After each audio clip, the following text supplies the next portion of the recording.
Hey guys, I'm Mark. I'm Alon. And welcome to another episode of The Next Man Up. Hey listeners, thank you for joining us once again on the Next Man Up podcast. We're so excited to have you with us and to lean in today on this big topic that we're going to get into. And I feel braver and more confident, Alon, because you're here with me. and there's strength in numbers, right?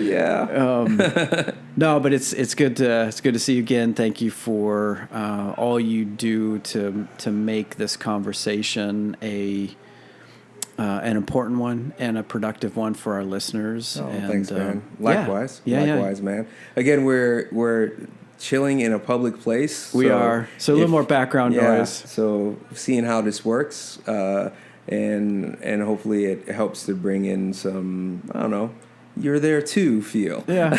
And such. So if you hear something and you hear people talking and whatnot, you're not hearing things. Thank you for the disclaimer. Yeah. It might sound a little different than some of our previous episodes. Yeah, man. Hey, for those of you that have been listening for the last number of episodes, just a reminder that we would love your feedback.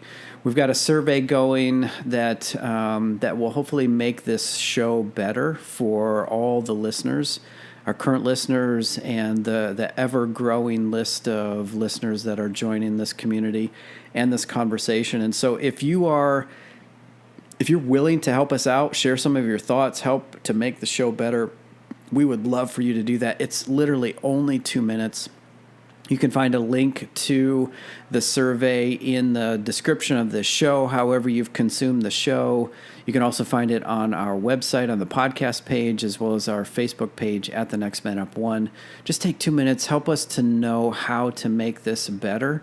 And we would certainly be very appreciative of that, and are appreciative of the responses that we've gotten so far. Yeah. The feedback has been really good. Yes, thank you. So thank you for those that have, and would you take 2 minutes for those that haven't, help us to make this show better. Yeah, we appreciate it.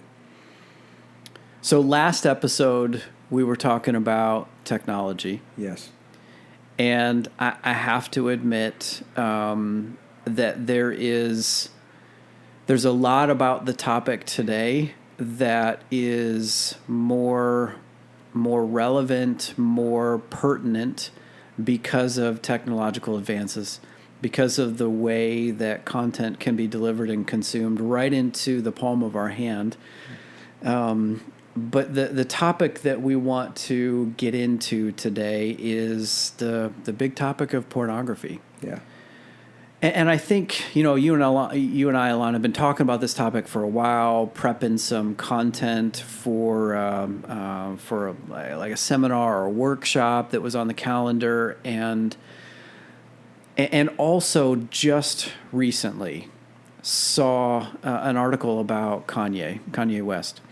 And I got to tell you, I am not a pop culture student or expert. Now, I know the name, and I have an impression of who this person is, who Kanye is, just from things that I've heard, things that I've seen. But I am not familiar really with who he is.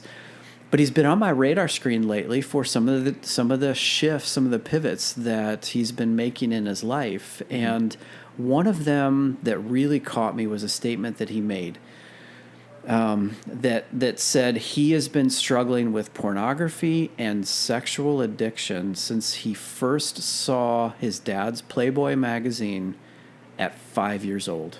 Yeah. Now, I don't know how old the guy is. Let's just say he's 40 years old, give or take. I'm probably close-ish. He's certainly not 5 anymore, but let's say he's 40. For 35 years, this guy has been struggling with sexual challenge, sexual problems because of what he was exposed to at 5 years old in the form of pornography. Like that's a real thing, man. It's real thing. And props to Kanye for being able to say that and to be transparent and vulnerable that way. But how many others are out there like that that have been dealing with this thing because of early exposure when they were boys? Yeah. It's a prevalent topic concerning, and like, yeah, I would say I give kudos to him, like coming to that understanding of what is happening inside of his life. Yeah. And such, pornography, it's so available like now, and like you said, it gets streamed to the devices in our hands, to even through our game stations. That's right. Like, I mean, Because there's they're access all points Wi-Fi or everywhere. internet enabled, Yeah. right? Yeah, before it was, you had to go to the local market or whatever and talk to somebody and ask for it because it was behind a counter. That's right. Or you had to go to some, store, like, somewhere discreet. Yep. And Yep. I think about a guy wearing a trench coat and some glasses and a hat, like walking in, like asking for, whatever video or magazine he's looking for. It's like, no, that's not the case anymore. It's available to whoever has technology available to him or her, and they can get it anytime that they want. And that presents an issue. It does. That's a problem. And it's not just the typical sources either. Mm-mm. You brought up games. Mm-hmm. How many of the mature rated games have pornographic elements to them? Yeah. We're not talking just, well, let me say it differently. If you define pornography much more broadly, you begin to see how pervasive it is in our culture, in entertainment, in the content that we consume, in the availability and the devices that we have. Sure. To access it. You're right. You don't have to put on the trench coat and the hat and go to the dive. No. Go to the liquor store, and go to the back, or it doesn't just show up in your mailbox in that brown envelope. Yeah. Right? Like, nope, not. It's so much easier. Way easier. And, when we're talking about our kids, then that means that they have access to it as well. That's right. And, so what do you do with that as a parent? Well, it's, I guess, if you consider pornography to be something that could be detrimental, then it is something that we have to intentionally approach with our kids and talk to them about. And in today's age, because they have access to it so readily available through anything. Yeah. If we don't talk to them about it, if we don't talk to them about the access points that they have, and have a way to help them navigate this rough waters that has these elements of pornography in them, then we're leaving the door wide open for anything to happen with our kids. Yeah. I think there's two angles that we can unfold today. The angle of dad helping to guard the heart and the mind of his son, or daughter, but this is primarily a male consumed thing and primarily a male challenge. So there's the dad helping the son angle, and then I think there's also the dad helping himself angle, or the older man angle that has been dealing with this and may still be dealing with this and understanding what's really happening here. So I think those are the two angles that would be interesting to work through today. You started down the kid path. I'm gonna volunteer an answer and put you on the spot as well. Like, how old were you when you were first exposed to pornography? Because I remember it very well for me. I was 12 years old, and I don't know. I feel like I knew it was where I was going to look for it. It was not in my house. We were dog sitting. I was in a neighbor's house. I feel like I already knew that it was there, probably from conversing with their boy, who was a friend of mine. But I remember intentionally looking under the bed and found the stack of magazines and Dude, that was a bad day for me. Yeah. Because it set me down a course that has lasted for years and years and years. Now, it hasn't necessarily been I'm gripped by pornography per se. Mm-hmm. But it has significantly and negatively influenced how I approached women, how I saw a woman, how I saw a girl, all through school, and then as an adult male. Like it just was not a good day for me. Yeah. Man, I mean, it's funny when I do engage other guys in this topic, it's almost all the time that everyone can recount their first. Yeah. Their first, like, being introduced to it. And so, like, for me, as soon as you asked me, I knew exactly where that was. It was 9 years old. I just got out of a group home and was back home for a minute. And it felt like a minute because I was right back. A very brief stay. Into another group home right after that. And so a friend that I had made in a group home lived close by, and he invited me over his house, and his older sibling was watching pornography in the living room and invited us to sit down and watch with him.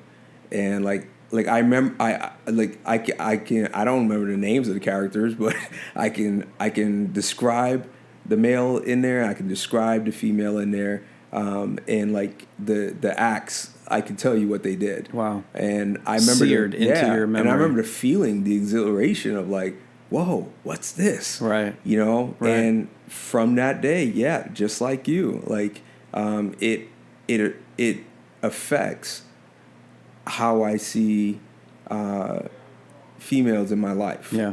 And I've had to struggle through that. And it's also, Mark, other guys that I've talked to about this kind of say the same thing. It's also been a go-to for when I need to feel something. Yeah. Or when I'm struggling with something. Yep. When stress is high in life, it's a way to dissociate for many, to disconnect from the world. Because it's just too much, and then it becomes a normal thing, and you get an addiction to it, and it messes up. Kanye is right; it messes up female relationships, in your life. Yep, and that's hard. It's sad. It is sad. I think of what's behind that. I think of why do we go towards pornography and such, and then I think of the feeling that people say comes after it, and there's such a huge amount of shame. Oh my gosh. That's an understatement. I mean, we're a wave of it. Yeah. And I don't know, do you sense that as well? Oh my gosh, for yourself, yes. Or for those that you've talked to? I've totally lived that. Yeah. And I have a theory that just about every male on, at least in America, on American soil today, has been exposed to pornography at some point in time. Yeah. But we don't talk about it. No. And I think part of the reason why we don't talk about it is because as we get older, we don't really understand what it's doing to us, or the void that it's filling, or why we're drawn to it that way, or we're just embarrassed. Yeah. I am a Jesus-following husband of one, father of three, 46 years old. Why am I still dealing with this? Yeah. I'm embarrassed. It's not the first thing that you say, too, when you meet somebody. Hey, my name's Lana Guste, and I watch porn. Like, you don't do that. Not like, unless you're in some recovery group, right? Where you know you're what I'm forced saying? to deal with it. Yes. And it becomes a source of shame for you. Yeah. You know, that's right. And that's hard. You know, I think one thing that we humans are really good at is sabotaging and hating ourselves. Yeah. You know, and I've become a firm believer that that's not actually what we're intended to do. Whether you believe in God or not, like, I don't believe that we are intended to continually hate ourselves and sabotage our lives because we think we are so awful. Yeah.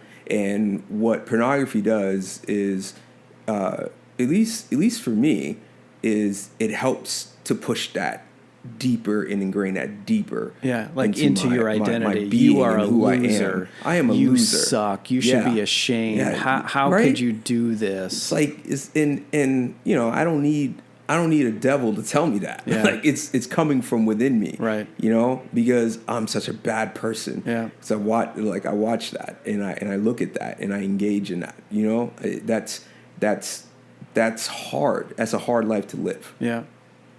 So it makes me think of the creation story found in Genesis chapter 2 and 3. And when Adam and Eve succumb to the temptation to try to discover wisdom and knowledge on their own, mm-hmm. when they're not ready yet to be exposed to that knowledge and that wisdom, and there's some real parallels here too, in like raising up boys, right? Yeah. Adam and Eve chose to try to get there on their own. Mm-hmm. And what was the first thing that they went to after that happened? Putting on some clothes. Why? Because they were ashamed. And you know what? Like, I like, okay, here's my thing. Like, we are sexual beings. We that's part of who we are. That's right. It's not all that we are. It's not our identity, and we need to, but it is part of how we are created and made. Yeah, it's important to like really underline an exclamation mark after. Like, we are sexual beings, and so there's something beautiful about there's something beautiful about the opposite sex. Yeah. You know, like, you know, my wife, I think she's beautiful, and I appreciate like who she is and parts of who she is as well, you know, and part of who she is someone who is attractive to me. Yes. You know, and so to think that there's no other women out there who have the same attractive qualities is not out there. That's me living a lie. Yeah. You know what I'm saying? Yeah. But it's like how I approach them and connect with them. Like, when I'm watching pornography, it helps to bring a detriment to that relationship and how it goes. Yep. You know, not that woman's thinking the same as me, or if she is, okay, but like for me, like viewing other women, it gets lost, it gets foggy, because I've chosen to allow something in my life to distort the way I view things. Yeah. You know, and that's hard with pornography. That is tough. You know, but there's good news though. There really is. I think so. Understanding who we are, understanding parts of us, again, sexual beings. I think that we can see that maybe pornography is an actual tool for our own destruction, but doesn't have to be. Mm-hmm. You know what I'm saying? Like, maybe then, if we're thinking in that line, then maybe pornography is actually just a top layer of something underneath that is calling for our attention to deal with. Like, I'm hating myself and I'm sabotaging myself and I'm using pornography to do it. So when you put it that way, yes, and you referred to that earlier, what it makes me think is, oh, pornography is a drug. Just like alcohol, just like cocaine, just like overeating, just like binge watching and numbing out on something, right? Like, absolutely. now, I don't think I'm prepared to say that in terms of potency, binge watching or eating that extra bag of chips has the same effect on us as pornography. But just like smoking marijuana does not have the same addictive properties as injecting heroin, it still is filling that space where we're trying to check out, or we're trying to find some feeling or some satisfaction in us that is unavailable in like reality, or it is just it's looking for something in something else that will never satisfy, right? Like pornography promises something, and it never delivers. Never delivers. And it's interesting that you say it's like a drug. What you're doing, whether it's through masturbation or just the excitement, you're releasing endorphins in the process. That's right. So something is making you feel what you're turning out to be good. And all of a sudden, it's like, well, when something's good, you want more. That's right. You know, and so you go to it more. Well, if it's your way to dissociate, if it's your way to disconnect, if it's your way to numb, if it's your way to relieve like stress, and it's turning out good for you, of course you're going to go back to it more.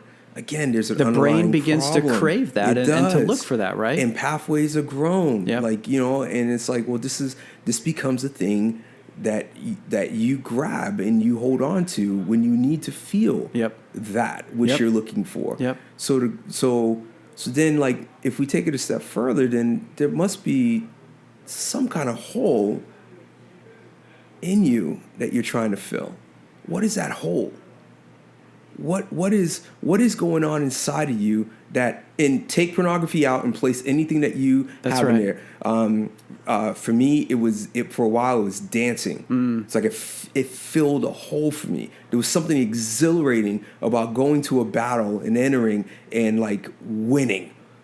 Like, I'm on top of the world. Yeah. You know? But you know what? That feeling fades, and you're left with what you started with, was this empty space. Still that hole. You know what I'm saying? Yeah. And I was trying to make myself feel better. I was trying to make myself look better. But the truth is that looking, that facade that I had, it crumbled after a while, and I was back to the empty state that I was in. You know, and so for me, when it comes to like dealing with pornography, I had to deal with my own brokenness. So can I pause you here for a second? Yeah. Because I feel like we just went past the typical stopping point when it comes to conversations around pornography. That is just bad. That is just bad, and you need to stop. Yeah. That's absolutely right. Now maybe not all of our listeners experienced it that way, but in my church upbringing and in some of the books that I've read, like we were talking about shame. that I think was the predominant feeling that I had looking back at my sexual past, let's say, or even to some extent sexual present. And feeling like, oh, this is just bad. I should stop this. I need to stop this. I'm sinning, or I'm breaking rules, or I'm breaking trust with my wife. Like it was like, just stop. This is bad behavior. Stop. And yet it just didn't. It didn't stop. Yeah. And I think where you are going may be breaking new ground for folks to realize that it's pornography, but it's not about pornography. Exactly. Right? Exactly. Like that's exactly where you're going. Where I'm going. It's not about pornography. It's about something inside of you that is crying out for some kind of healing. Yeah. That's what it is. Yep. It's our shame, man. It's our brokenness. It's our hurts. It's our pains. It's our things that we missed out on in life. It's bad relationships that we've had, and I'm not just talking about romantic. I'm talking about like family relationships, to things that have happened to us that have caused like trauma in our lives. And the way to soothe it is to engage in things that bring detriment to our lives. Yeah, because they make us feel good. that's right. You know, Yep. and if we don't tend to that, and I don't know what that is for people. For me, it was a broken relationship with my family, with my mom, with my dad. It's growing up in foster care systems and group homes and institutions. It's the idea that from a little boy, and honestly, even well into my 30s and 40s that I've battled, is that I'm just a bad little boy. I'm a bad, dirty little boy who doesn't deserve a good life. And when that begins to be ingrained, when I started being ingrained in me, I latched on to anything that helped me feel different. And so until I started dealing with that, you know, like you could tell me to stop doing anything. Tell me to stop looking at pornography. Tell me to stop fighting. Tell me to stop trying to achieve. Tell me to stop trying to make success be the only thing that I aim for in life. Tell me to stop being like the greatest b-boy that I can ever be. Tell me to stop being the greatest rapper that I can ever be, because it was killing me. I look at you and be like, maybe you're right, but I'm not finding any peace in any of what you're saying. Mm-hmm. I need this because I'm scared to look at what's really going on in my heart. You know? And so, like, you know, I it's funny, I get, you know, asked to go, hey, come to talk to our kids about pornography. And I'm going, well, I'm not sure that I can do what you're asking. Because if you ask me to come and tell them to stop doing that, you can do that. But that's, for me, I think that's just the tip of the iceberg that sinks the Titanic. You know, it's what's underneath the water that I'm ready to talk to and deal with and engage with. Yeah. And I'm not sure that's what you're really asking. Because what you're really asking is for someone to help your kids like deal with the actual brokenness in their heart. Mm-hmm. And that, my friend, is a whole different subject. That goes beyond the surface and digs deep into like uncharted areas that everyone that I talk to is scared to look at. Because who really wants to look at the ugliness of self? It's hard. It's hard. It's painful. It's much easier to just numb out or to go pursue that quick dopamine hit. Yeah. And feel that rush and then be like, okay. It's like, stop swearing. Stop fighting. Yeah. Stop talking bad to your parents. It's like, well, you know what? We can all try to live by rules to cut off the weed at the top, but it has roots, and the roots is what we need to deal with. I think it's helping to find that bigger why. Yeah. You know, instead of just follow these rules and you know, with addictive properties, whatever that quote-unquote drug is, it gets harder and harder to follow the rules unless there's some bigger, more compelling why to live differently. Yeah. Why is it worth it to go through the difficult work to change and to live different? Oh, well, because you're not just that dirty, ugly, bad little boy. Yeah. You are of value. You are special, and there's more, and there's bigger, and there's purpose for you. And these things that have you all wrapped up and shackled, you can let them go because there's something better. Yeah. Right? And you know, let me add on to that. Because here's something that I had to find, at least for me. And again, the picture may be different for those who are listening. But for me, I had to find that little boy and look him in the eye and tell him that he has value. That you, the one who feels that you are unworthy, are actually worthy of love. You're worthy of of being capable of imagining hope and something better. You're capable. You're worthy of trust. You have in your essence qualities that are beautiful. One thing that I as I'm looking through my past and my background, one thing I pulled up was that I was a smart kid. Yeah, I was. Some might take it and go, "Well, you're devious. Mm-hmm. You found ways to do things that were just awful." But I'm going, "No, you don't understand." Because of what happened to me as a kid, it played out with me being devious. But behind all that, I was smart. Mm-hmm. I was capable. I did things to bring laughter to people. In the way what I did was done in what people could say evil ways, but I was made to bring joy to people. And when you start really going back and taking a look and dealing with some things, those things all of a sudden start rising. Yeah. And as those things rise, honestly, man, Mark, pornography loses its hold on me. It loses its appeal, It right? loses its appeal. Because you begin to see it for what it is. Yeah. It's a fraud. It's a substitute. It's artificial. It's not where you want to be, where you want to go. And because I'm not afraid to look at the dark areas of my life, Yep. I don't need to dissociate. Yep. I don't need to numb myself. And all of a sudden, what used to be something that I would go to, all of a sudden becomes not my go-to, because I'm aiming towards love. Yeah. I'm aiming towards trust. I'm aiming towards imagining more and better for my life. I'm aiming towards delight and honor. Yep.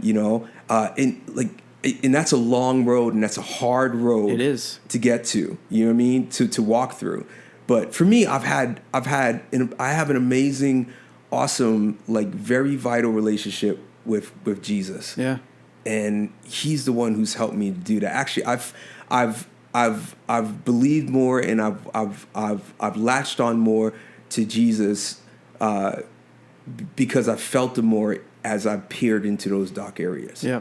Like, he's closer to me in my darkness than he was when I thought I was living in daylight. Because he's not afraid to go there with you. No. And he doesn't love you any less for those dark spots. Yeah. Exactly. Yeah. Exactly. And honestly, he's the one that's helped me to see that kid was awesome. Yeah. He just was hurt. Yep. He just was sad. Some circumstances broke against you, and now you can see, right? You can see the value. I cut you off. I'm sorry. No, you didn't cut me off. You're right. I can see the value in myself. Yeah. And that, friends, allows me to be able to walk through that with my kids. Yeah. To be able to go, look, this is, if you're looking at pornography, this is just the tip of the iceberg. There's something going on underneath. So I'm not just going to look at you and tell you to stop. Yep. I'm not just going to look at you and say, you're a bad kid, because you're not. You're a kid who's worthy of love. You're a kid who's worthy of honor and delight. You're a kid who deserves the ability to imagine better. You're a kid who's deserving of trust and to be able to trust. Let me help you dig through the underlying reasons of why you're aiming towards pornography to fill a hole in your life. Yeah. Yeah. So I feel like, I feel a little relieved, number one, that we've now broken the ice on this topic. Yeah. And that you and I can be like, hey, we're just like every other guy out there. Yeah. Just because we have headphones on and a microphone doesn't mean that we've got this all figured out and that we're immune to this. We have walked this road ourselves as individuals.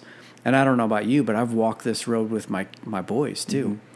And we did not get to the angle for kids like we were talking about early on in the episode. So I think what we'll do is let's just pick this conversation up with the next episode, and we'll talk directly and specifically on okay, dads, how can we help our kids to navigate this? What are Yeah. some things that can be beneficial? Because guess what? Your kids are going to find it. Yeah. They've got the technology and content providers want them to find it. They want to get their hooks in. Yeah. So how can we help our kids navigate that? So, Sure, man. Sure. So let's pause it here. Sure. Dude, thank you once again for your honesty and your vulnerability, your transparency, and your thoughts, because I think you elevate the discussion beyond just stop it. Yeah. To, well, what's the bigger why? What's the motivation here to change behavior? And once you can grasp onto that bigger motivation, then behavioral change just begins to happen naturally. Yeah, absolutely. But until then, you're just kind of stuck in the grips of avoiding those dark places and being trapped in these different ways to pursue something that in the end it will never satisfy. Yeah, agreed. So, all right, well, let's cut it here. We'll pick it right up next time. Yes, sir. And keep going. Yeah. All right, thanks, man. Thanks, man. Adios. Adios.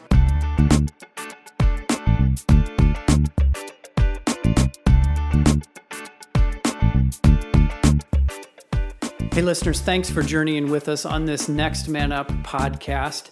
You know, we would love to hear from you. Maybe you have a question or an idea, perhaps a topic for us to consider. If that's you and you want to reach out to us, you can get us at feedback@thenextmanup.com. That's feedback@thenextmanup.com. Again, we'd love to hear from you. Until next time, we'll see you later.